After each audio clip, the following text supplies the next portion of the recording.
BRS కు social media warriors ఉన్నారు. Social మీడియాలో పనిచేసే తెలంగాణ బిడ్డలు ఇది ఏమన్యాలమే ఎట్లా అని చెప్పి ప్రభుత్వాన్ని ప్రశ్నిస్తా ఉన్నారు. ప్రజలకు మద్దతుగా నిలబడతా ఉన్నారు. వాళ్ళ మీద కేసులు వాళ్ళని పట్టకపోవడు. పోలీస్ సోదరులను నేను అడుగుతా ఉన్నా, మీరెందుకు దునుకులాడుతుండ్రే? మీకేమక్కడ వచ్చింది? మీకు ఒక్కటి చెప్తున్నా నేను, గ్యారంటీగా పోలీసు మిత్రులారా, ఇవాళ పోయి రాత్రి మీ డైరీలలో రాసుకోండి.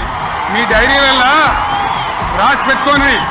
100కు 100% ఇలా తెలంగాణ చెలరేగిన పరిస్థితికి మళ్ళా వచ్చేది బీఆర్ఎస్ గవర్నమెంటే.